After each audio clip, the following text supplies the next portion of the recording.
بسم اللہ الرحمن الرحیم۔ اسلامک ڈیفنس پروڈکشن کے معزز سامعین، السلام علیکم ورحمۃ اللہ وبرکاتہ۔ آج کا ہمارا موضوع ہے WHO یعنی ورلڈ ہیلتھ آرگنائزیشن۔ ڈاکٹری انتہائی معزز اور قابل قدر پیشہ ہیں۔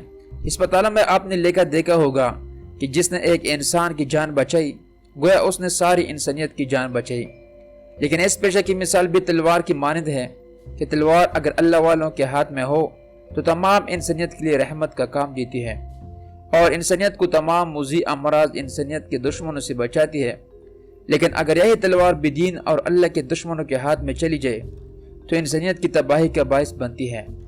ڈاکٹری کے پیشے کے ساتھ بھی آج یہی معاملہ ہے۔ عالمی ادارہ صحت کی باتوں کو میڈیا کے ذریعے اسی طرح پیش کیا گیا ہے جیسے کوئی آسمان سے اتری وہی ہو کہ اس کی بات غلط ہو ہی نہیں سکتی۔ لیکن کیا آپ نہیں جانتے کہ WHO کیا ہے، اس کی کرتا دیرتا کون ہے، اس کو فنڈ کہاں سے ملتا ہے اور اس کا بنیادی مقصد انسانیت کی خدمت ہے یا کچھ اور؟ آج ہم انشاءاللہ اسی کے بارے میں بتائیں گے۔ یہ وہ شیطانی ادارہ ہے جس نے انسانیت کی تذلیل کر کے ابلیس کو ہوش کرنے کا عہد کر رکھا ہے۔ یہاں موجود افراد سرتاپیر شیطانی صفات کے حامل ہیں، جن کی زندگی ہنستی کھیلتی بستیوں کو موذی امراض کا شکار بنانا اور پھر ان مریضوں پر نئے تجربات کرنا ہے۔ بایولوجیکل ویپنز کے بارے میں تحقیقات میں اس ادارے کا بنیادی کردار ہے۔ پھر ان ہتھیاروں کے تجربات کرنے کے لیے اس کے پاس بہت وسیع میدان موجود ہے۔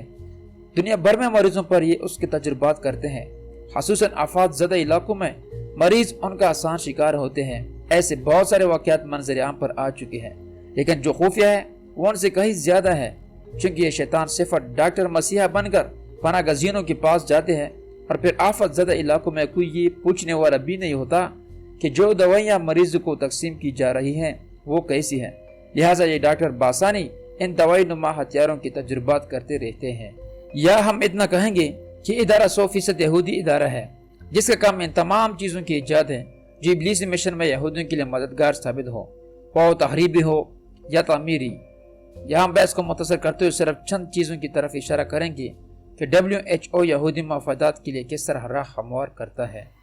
قدرتی غذائی اشیاء اللہ نے انسانوں کی ضرورت کے لیے پیدا فرمائی اور ہر خطے میں ان کی مزاج، موسم اور جغرافیہ کے اعتبار سے مختلف قسم کے پھل، فروٹ اور سبزیاں اگائی۔ یہ تمام چیزیں اس ملک کے باشندوں کی ملکیت تھی اور پیٹ بھرنے میں کسی کے محتاج نہیں تھے، اپنا اگاتے تھے اور اپنا کھاتے تھے۔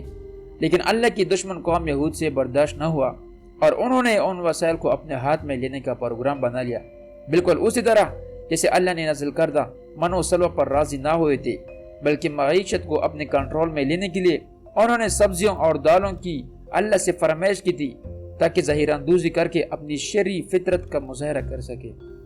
اس کے لیے انہوں نے عالمی ادارہ صحت سے ایسے حکم نامے جاری کرے جن میں قدرتی کھانے پینے کی چیزوں کو صحت کے لیے نقصان دہ قرار دیا گیا، جس کی وجہ سے دنیا دھیرے دھیرے قدرتی کھانے پینے کی چیزوں سے دور ہوتی چلی گئی اور ملٹی نیشنل کمپنیوں کی تیار کردہ غذائی اشیاء کا محتاج بن گئی۔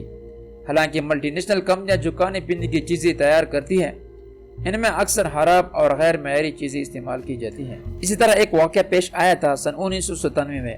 سن 1997 میں سعودی وزارت تجارت نے امریکی ہیڈ سن فوڈ کمپنی پر جراثیم سے متاثرہ گوشت کی فراہمی کا الزام لگاتے ہوئے اس کو بلیک لسٹ کر دیا تھا۔ اس کے بعد مسقط حکومت نے بھی امریکہ سمیت تمام مغربی ممالک سے گوشت کی درآمد پر پابندی عائد کر دی تھی۔ یہودی ملٹی نیشنل کمپنیاں اسٹیل کے کارخانے لگا کر اس سے دولت کمانا چاہتی تھی، لہذا اس مال کے لیے منڈیوں کی تلاش کی گئی کہ جہاں ان کا تیار کردہ مال بک سکے۔ اس کے لیے بھی عالمی اداروں کی خدمات حاصل کی گئی اور حکم نامہ جاری کرایا گیا کہ مٹی کے برتنوں میں کھانا نقصان دہ ہے۔ پھر کیا تھا، جدید تعلیم یافتہ لوگوں کے لیے ان کی بات ماننا فرض کا درجہ رکھتا تھا، بغیر اس کی حقیقت میں غور کیے ہوئے کہ اس کے پس پردہ اصل حقائق کیا ہے۔ اسی طرح انہوں نے گھروں سے مٹی کے برتنوں کا استعمال چھڑوا دیا۔ پھر طرفہ تماشا یہ کہ جن مٹی کے برتنوں کو نقصان دہ اور اولڈ فیشن کہہ کر گھروں سے نکال دیا تھا، اب وہی مٹی کے برتن 5 سٹار ہوٹلوں میں پہنچ چکے ہیں اور ان میں کھانے کا اپنا ہی ایک مزہ بتایا جاتا ہے۔ لوگوں کے ذہن چونکہ مغربی میڈیا کے زہریلی اثرات سے بری طرح متاثر ہے، لہذا جو اہل مغرب کہتے ہیں بغیر غور فکر کیے ہوئے اس کو تسلیم کر لیا جاتا ہے۔ خدا را آپ نے جس عقل کو BBC اور CNN کے پاس گروی رکھ دیا ہے، ان سے واپس لے لیجئے، ورنہ اس کو بھی کسی دن ٹن پیک کر کے اور نسلی کا لیبل لگا کر عالمی مارکیٹ میں بیچ دیا جائے گا۔ خاندانی منصوبہ بندی بھی ان یہودوں کا ایک گھناؤنی سازش ہے۔ اس کا مقصد اس کسی اور کیا ہے کہ زناکاری و فحاشی کے راستے کی ساری رکاوٹوں کو ختم کر دیا جائے۔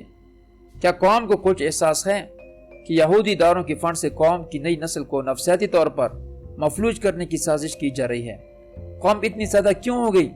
کتنا بھی غور نہیں کرتی کہ اس قوم کے دشمن کبھی ہمارا بھلا نہیں سوچ سکتے۔ جن یہودی سرمایہ داروں نے ہماری ملک کی معیشت کو تباہی کے دہانے پر پہنچا دیا، گندم، چاول اور گھی کی قیمتوں کو آسمان پر پہنچا کر قوم کے بچوں کے منہ سے ناولہ تک چھین لیا، عام دوائیوں پر IMF اور عالمی بینک نے اتنے ٹیکس لگوا دیے کہ ایک غریب آدمی ان دوائیوں کے مقابلے موت کو پسند کرنے لگا۔ گلی گلی انٹرنیٹ کیفے کھول کر قوم کی کمسنوں کو فحاشی میں مبتلا کر کے ذہنی اور جسمانی طور پر مفلوج کر دیا گیا۔ وہ عالمی یہودی ادارے ہماری قوم کے اتنے ہمدرد ہو گئے کہ انہیں اس قوم کی نئی نسل کی فکر لگ گئی۔ آخر کیوں؟ اس وقت اللہ کے دشمنوں کے ذریعے انسانوں پر اور خصوصاً تیسری دنیا کے لوگوں پر جو تجربات کیے جا رہے ہیں، ان کی تفصیل پڑھ کر انسانیت کے دشمنوں کی ذہنیت کا پتہ چلتا ہے کہ وہ کس طرح انسانوں کے خلاف کام کر رہے ہیں، جس کے نتیجے میں آج انسان طرح طرح کی بیماری میں مبتلا ہے۔ نام نہاد مہذب دنیا کی شر سے نہ تو فضا محفوظ ہے، نہ سمندر اور نہ ہی زمین۔ قدرتی غذائی اشیاء کا استعمال طاقت کے زور پر ختم کرا کے انگریزی ادویات سے تیار شدہ گندم اور دیگر اشیاء تیار کرائی جا رہی ہیں، جو بجائے غذا کی بیماری ہے۔ جراثیم ہتھیاروں کے ذریعے پانی کے ذخائر کو تباہ کرنے کی کوشش کی جا رہی ہے۔ پرفضا مقامات پر پلن کے درخت، وہ درخت جس سے بہار کے موسم میں روئی کی طرح ایک چیز نکلتی ہے، لگا کر وہاں کی فضا کو پلن سے زہر آلود کر کے لوگوں کو دمے کی بیماری میں مبتلا کیا جا رہا ہے۔ پانی کے زیر زمین ذخائر ختم کرنے کے لیے لیپٹس کے درخت لگائے گئے ہیں۔ اگر پتہ لگایا جائے کہ کس ملک سے اور کس کے پیسوں پر درآمد کر کے لگوائے جاتے ہیں، پھر کس کی نگرانی میں ان کی دیکھ بھال کی جاتی ہے، تو سب کچھ کھل کر سامنے آ جائے گا۔ نام نہاد NGOs کس قدر ملک و ملت دشمن سرگرمی میں ملوث ہے۔ آپ کہہ سکتے ہیں کہ ان سب چیزوں کا دجال سے کیا تعلق ہو سکتا ہے؟ ان چیزوں کا دجال سے بہت گہرا تعلق ہے۔ حدیث میں آیا ہے کہ ایمان والے دجال سے قتال کریں گے، جبکہ یہودی اور فاسق و فاجر لوگوں کی اکثریت اس کے ساتھ ہوگی۔ لہذا دجال کے ایجنٹ مسلمانوں کو گناہوں کی طرف لگانا چاہتے ہیں، اور یہ حقیقت ہے کہ نیک سے نیک مسلمان کو بھی اگر مشکوک کھانا کھلایا جائے تو اس کے اثرات سب سے پہلے اس کے دل پر پڑتے ہیں۔ چنانچہ عالمی اداروں نے اس کی مکمل کوشش کی ہے۔ ملٹی نیشنل کمپنیوں کی تیار کردہ مصنوعی کھانے پینے کی اشیاء میں وہ کیمیکل شامل ہوتے ہیں جو انسانی جسم میں داخل ہو کر انسان کو فحاشی و عریانی کی طرف میل کرتے ہیں، نیز ان کی قوت باق کو متاثر کرتے ہیں، خصوصاً بچوں کے اعصابی نظام کو بری طرح متاثر کرتے ہیں۔ اس وقت مسلمان ڈاکٹر حضرات پر یہ ذمہ داری عائد ہوتی ہے کہ وہ امت کو ان تمام خطرات سے آگاہ کرے جو امت کو اس وقت عالمی کفر کی جانب سے درپیش ہے۔ اگرچہ یہ وقت ایسا ہے کہ جب حق کہنے پر آنکھ اور جھوٹ کے آگے سر جھکانے پر ڈالر برس رہے ہیں، لیکن اگر کسی کو نبی کریم صلی اللہ علیہ وآلہ وسلم کی حدیث پر مکمل یقین ہے کہ دجال کے وقت میں جو اس کی آنکھ ہوگی وہ حقیقت میں ٹھنڈا میٹھا پانی ہوگا، تو ڈاکٹر حضرات کو وہی اختیار کرنا چاہیے جو ان کے لیے فائدہ مند ہو۔ یہ تھا WHO کا مختصر سا تعارف۔ اگلی ویڈیو کا انتظار کرے۔ خدا حافظ۔